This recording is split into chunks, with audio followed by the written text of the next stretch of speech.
तो गुरुजी ने समझाया, महाराज जैसे कोई लकड़ी हरी हो तो मुड़ जाती है, जब कोई लकड़ी हरी हो तो मुड़ जाती है, लेकिन लकड़ी जब सूख जाए तो मुड़ेगी नहीं, वो टूट जाएगी। ऐसे ये बच्चा है, अभी इसको समझाया जा सकता है, लेकिन ये बड़ा हो गया, कुछ नहीं कर पाओगे। एक काम करो, हम ले जाते हैं, इसको समझाएंगे, पढ़ाएंगे। और गुरुजी को पास में भेज दिया। गुरुजी ने बहुत डांटा है, कहने लगे देयम जातो यम कंटका त्रुमा, अरे तू दैत्यों के चंदन जैसे घर में कांटा कहां से पैदा हो गया? बताइए, दैत्यों को चंदन बता रहे हैं, बहुत डांटा है। लेकिन प्रहलाद जी गुरुजी के सामने तो जो पढ़ाते हैं वही बोलते हैं, लेकिन बाद में भगवान का भजन करते हैं। एक दिन की बात है, गुरुजी तो गए बाजार में और प्रहलाद जी को मिल गया मौका, सभी मित्रों को बुलाया, बोले भैया चलो आज एक खेल खेलते हैं। बोले कौन सा खेल? कि लुका छुपी का खेल खेलेंगे, छिपने और ढूंढने वाला। प्रहलाद जी ने कहा देखो भैया, खेल तो खेल लेंगे, पहले ये बताओ यह खेल शुरू कहां से हुआ? इस खेल को किसने प्रारंभ किया? बोले भैया ये तो हमें पता ना है, खेल तो हम बहुत समय से रहे हैं, पर पता ना है। बोलो हम बताते हैं। बोले बताओ। कि सबसे पहले यह खेल जीवात्मा और परमात्मा के बीच में हुआ। जब महाप्रलय में समस्त जीव भगवान के उदर में छिप जाते हैं, तब भगवान जीवात्मा और परमात्मा में चर्चा होती है। तो जीवात्मा परमात्मा से कहता है चलो हम छिपम छिपाई का खेल खेलेंगे, पहले हम छिपेंगे। तो जब जीवात्मा भगवान के उदर में छिप जाते हैं, तो भगवान उनको एक एक को ढूंढ करके उसके कर्म के अनुसार उसको जन्म दे देते हैं। अब भगवान कहते हैं अब देखो, अब हम छिपेंगे, हम भी संसार के अणु में कण कण में छिपे हुए हैं। जिस दिन तुम हमें ढूंढोगे तुम्हारा कल्याण हो जाएगा और ये खेल खत्म हो जाएगा। प्रहलाद जी के मित्र कहने लगे भैया तेरी बातें इतनी सुंदर लगती हैं, पर ये बता तुमने ये सब सीखा कहां से? तो कहने लगे हमने अपने गुरुजी से सीखा है। बोले तेरे गुरुजी कौन है? तो कहने लगे जब मेरी माँ गर्भवती थी, मेरे पिता तपस्या करने गए थे, तो इंद्र ने सोचा जब एक हिरण्यकशिपु से इतने परेशान हैं, तो इसके गर्भ से एक और राक्षस उत्पन्न होगा, वो भी संसार में त्राही त्राही मचाएगा, इससे पहले इसको मार देते हैं। तो मेरी माँ को पकड़ के ले जा रहे थे, रास्ते में नारद बाबा मिले, इंद्र को बहुत डांटा, अरे इंद्र इसके गर्भ में कोई राक्षस नहीं है, अपितु भगवान के परम भक्त है। तो महाराज मेरी माँ नारद बाबा के आश्रम पर रही, और नारद बाबा ने उसी समय जब मैं गर्भ में था अपना शिष्य बना लिया, और मैंने माँ के उदर में सारी विद्याएं सीख ली। तब प्रहलाद के मित्र हंसकर कहने लगे भैया गुरुजी ठीक ही कहते थे, तू पढ़ा पढ़ाया आया है। प्रहलाद ने कहा भैया तो तुम भी हमारी तरह भजन करो। तो कहने लगे हमें तेरे पिताजी से बड़ा भारी डर लगता है, लेकिन हमारा भी मन होता है भजन करें। पर प्रहलाद हमने सुना है कि लोग बाग बुढ़ापे में भजन करते हैं, जब बुजुर्ग हो जाते हैं। ये तो हमारे खेलने खाने के दिन है। तब प्रहलाद जी ने कहा भैया एक बात बता, तुम अपनी उम्र कितनी समझते हो? बोले 100 वर्ष की। मान लिया हमने तुम्हारी उम्र 100 वर्ष है, पर 100 वर्षों में से आधी उम्र तो हम सोने में निकाल देते हैं, रात्रि में 50 वर्ष निकल जाएगा, और 50 में से 20 वर्ष तो हमारी बाल्यावस्था के खेलने खाने में निकल गए। कितने बचे? 30 वर्ष। और उन 30 वर्षों में से 20 वर्ष हमारे गृहस्थ आश्रम में निकल गए। कितने बचे? 10 वर्ष। उम्र कितनी होगी? 90। अब पहली बात तो 90 तक जियोगे नहीं, बाई चांस हमारे परिस्थिति जैसा कोई होगा तो जी सकता है, और 90 वर्ष में आपकी आंखों से दिखाई देना कम पड़ जाएगा, कानों से सुनाई नहीं देगा, भजन करोगे कहां से? क्षण भर गुरु जीवन की कलिका, कल प्रात को जाने खिली न खिली, मलयागिर की सोचे शीतल मंद सुगंध समीर, चली न चली कलिकाले कुठार लिए फेरता, तन नम्र से चोट झिली न झिली, रट ले हरि नाम हरि रसना, फिर अंत समय पे हिली न हिली। मित्रों ने कहा पहला हमारा भी मन कर रहा हम भी कीर्तन करें, तो उसी समय सभी दैत्य मंडल को साथ में लेकर के दैत्यों के बालकों को प्रहलाद जी ने भगवान का संकीर्तन करना प्रारंभ कर दिया। अब जो प्रहलाद के मित्र हो, प्रहलाद के साथी हो, वो तो हमारे साथ में ताली बजा करके भगवान का कीर्तन करेंगे, और जो कोई भैया हिरण्यकशिपु का मित्र हो, साथी हो, भले आराम से बैठे, कोई परवाह नहीं है। बोले वृंदावन बिहारी लाल की। गोविंद मेरो है, गोपाल मेरो है, गोविंद मेरो है, गोपाल मेरो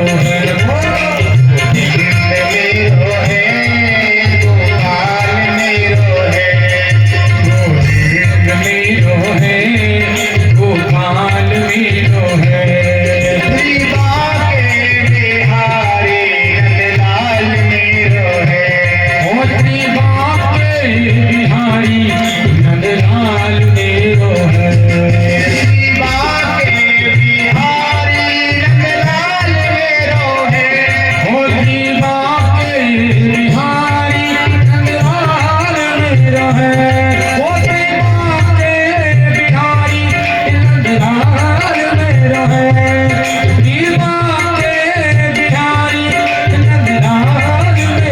मेरो है,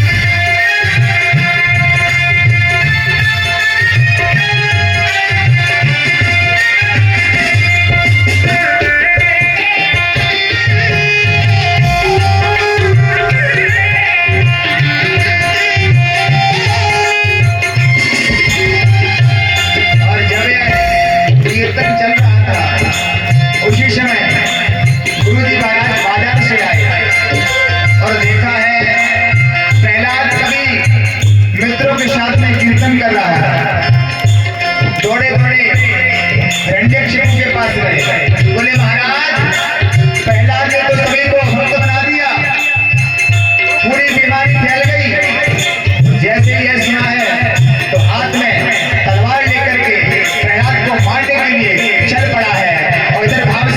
मेरो है,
पृथ्वी को चल रहा है तब पृथ्वी हिल रही है। हे दुर्विनीतम मंदात्मन कुल भेद कराधम स्तब्धम मच्छासनोद्धूतम निषेधात यमक्षयम। हे दुर्विनीत, हे मंद, हे कुलभेदी कराधम, आज देखता हूँ तुझे मेरे हाथ से कौन बचाएगा। और पकड़ करके आज अपने राज सिंहासन पर लाया है और कहने लगा, प्रहलाद, मैं आज तक यही सोचता था मैं तुझे अपने हाथ से मृत्यु का दंड न दूं, लेकिन तूने सारी सीमाओं का लंघन कर दिया। मैं तुझे आज जीवित नहीं छोड़ूंगा। तू किसके बल पर इतना बोलता है? तब प्रहलाद जी बड़े विनय के साथ कहने लगे, न केवलम मे भवतस्य राजन् शवैबलं बलिनां च परेषां परे वरे स्थिरजङ्गमाय ब्रह्मादयो येन संप्रणीतः। पिताजी, मैं उन परमात्मा के बल पर बोल रहा हूँ जिन्होंने समस्त विश्व को रचाया है। जाबल शीस धरत सहसान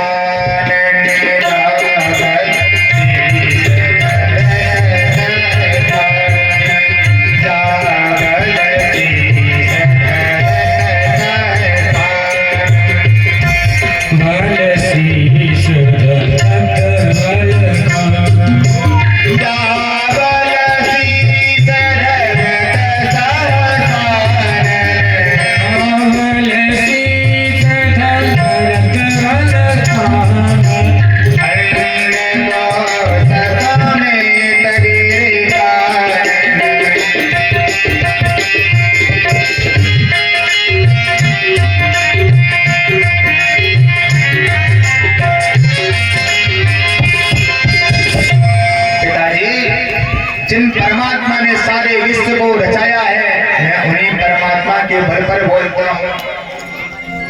कहने लगा, यदि तेरा परमात्मा ही सब कुछ करने वाला है तो बता तेरा परमात्मा कहाँ है? तो कहने लगे, मेरा परमात्मा सर्वत्र विद्यमान है, यत्र तत्र सर्वत्र है। तो बोले, मुझे क्यों नहीं दिखाई दे रहा है? राम कहाँ सब ठाऊं है। उसने क्या क्या इस खंबे में है, खंभ में सुन के राम कहाँ सब ठाऊं है, खंभ में सुन के हाथ को मारा। जैसे ही उसने सुना इस खंबे में भगवान है, क्रोध में आकर के उस पर मुष्टिक का प्रहार किया। जैसे ही मुष्टिक का प्रहार किया है, खंबा पीठ से फट गया। भगवान दर्शन प्रकट हो गए। बोल दर्शन भगवान की। भगवान दर्शन का आधा शरीर शेर का है और आधा मानव का। गगड़ गड़गड़ानो खंभ फाटो चरचरानो निकसो नर नाहर को रूप अति भयानक है। इतना भयानक रूप देख करके सभी देव दैत्य दानव डरने लगे। और यहाँ तक लिखा है कि भगवान ने जैसे हुंकार मारी है तो लोग कांप गया। ऐसा लगता है जैसे कि अभी प्रलय होने वाली है। और देखते ही देखते भगवान ने उससे युद्ध करने लगे। हिरण्यकशिपु ने सोचा, जब शत्रु सामने आ जाए तो ज्यादा सोच विचार नहीं करना चाहिए। हाथ में तलवार लेकर युद्ध होने लगा। युद्ध होते होते बहुत समय हो गया। देवता घबराने लगे, भगवान जल्दी करो, उसने बहुत कष्ट दिया है। जैसी सायंकालीन वेला आई है, भगवान ने पकड़ के जकड़ के बीच नहरी पर बैठ करके अपनी दोनों जगह पर उसको धर लिया। कहने लगा, प्रभु मैं गिर गया तो क्या हुआ, पर मुझे मार नहीं पाओगे? बोले, तूने कौन सी अमर बूटी खाई जो तुझे मार नहीं पाऊंगा? बोले, मुझे ब्रह्मा जी से वरदान मिले हैं। क्या वरदान है? सुनो, ना मैं ऊपर मरूं ना नीचे मरूं। भगवान ने कहा, तू देख तू कहाँ है, ऊपर या नीचे? बोला, महाराज मैं तो बीच में हूँ। फिर भी नहीं मार सकते, क्यों? न मैं बाहर मरूं न भीतर मरूं। भगवान ने कहा तू है कहाँ भी? बोला महाराज मैं तो बीच में हूं, न मैं भीतर हूं न बाहर हूं, दहली पे हूं। फिर भी नहीं मार पाओगे, क्यों? मैं न मनुष्य से मरूं मैं जानवर से मरूं। भगवान ने कहा तू देख मैं कौन हूं? बोला आप आधे मनुष्य हो आधे जानवर हो, तो मार सकता हूं? बोला नहीं मार सकते हो, क्यों? महाराज मैंने वरदान लिया है, ना मैं अस्त्र से मरूं न शस्त्र से मरूं। भगवान ने कहा देख मेरे बड़े बड़े नाखून हैं, तेरे लिए पर्याप्त है। बोला फिर भी नहीं मार पाओगे, क्यों? मैंने वरदान लिया है, मैं 12 महीने में से किसी भी महीने में न मरूं। भगवान ने कहा अरे पागल, मैंने तेरे लिए स्पेशल ये अधिक मास बनाया है। बोला हे भगवान मुझे पहले नहीं पता था, नहीं तो मैं ये भी मांग लेता। बोले अब मार सकता हूँ? बोले अभी भी नहीं मार सकते, क्यों? मैंने वरदान मांगा है ब्रह्मा जी की बनाई हुई सृष्टि में किसी के द्वारा न मरूं।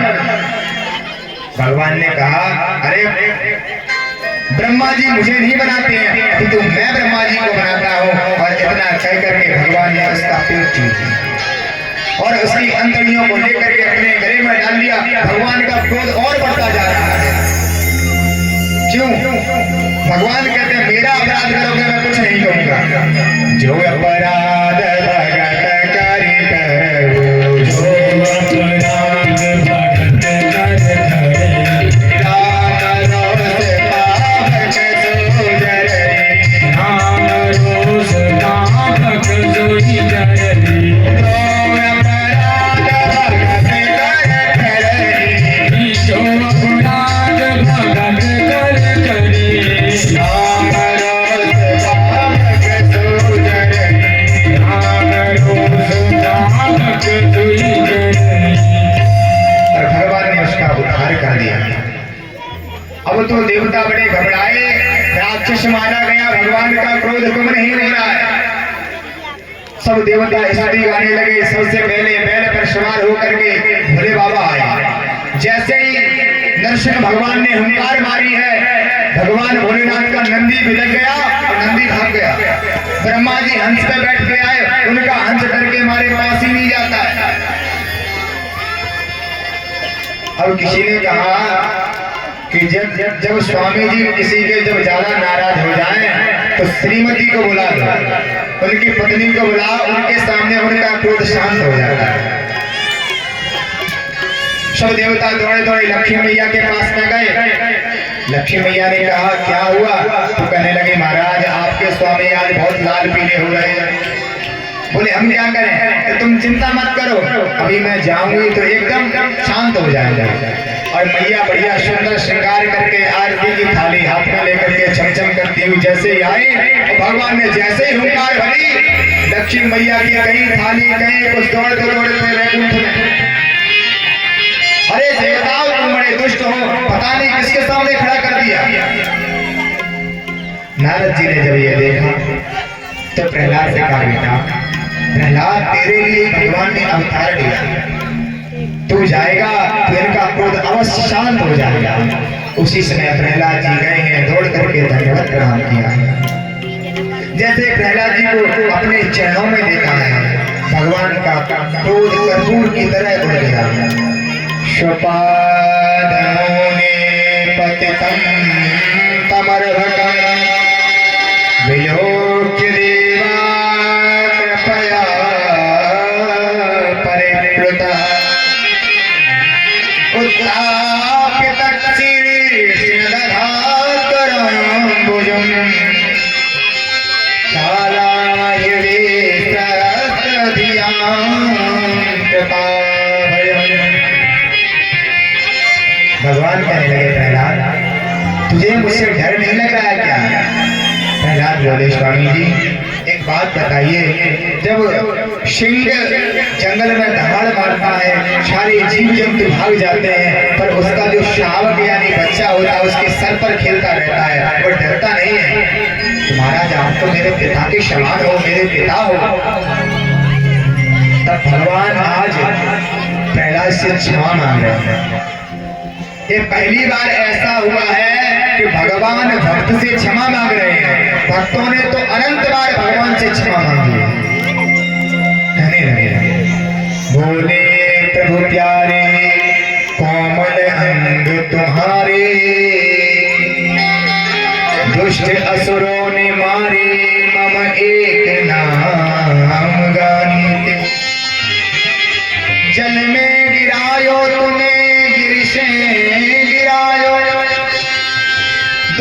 बहुत हुआ अग्नि के जलाने,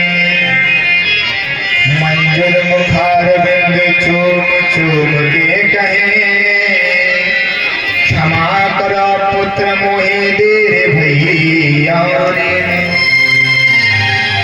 बेटा, तुझे पहाड़ों से राक्षसों ने गिराया, होलिका ने अग्नि में जलाया, इतना कष्ट दिया, तू कितने कोमल अंगों वाला है, मुझे क्षमा कर दे, मुझे बड़ी देर हो गई। तब प्रहलाद ने हाथ जोड़ करके भगवान से 40 श्लोकों में बड़ी सुंदर स्तुति गाई है।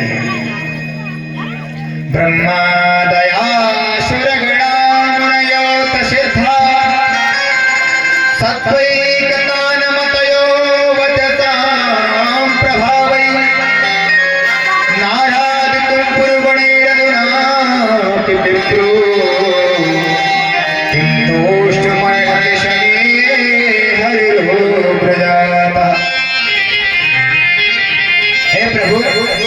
ब्रह्मादि देवता आपको प्रसन्न नहीं कर पाए, तो मैं भला कहां से दैत्य कुल में उत्पन्न हुआ बालक आपको प्रसन्न कर सकता हूँ।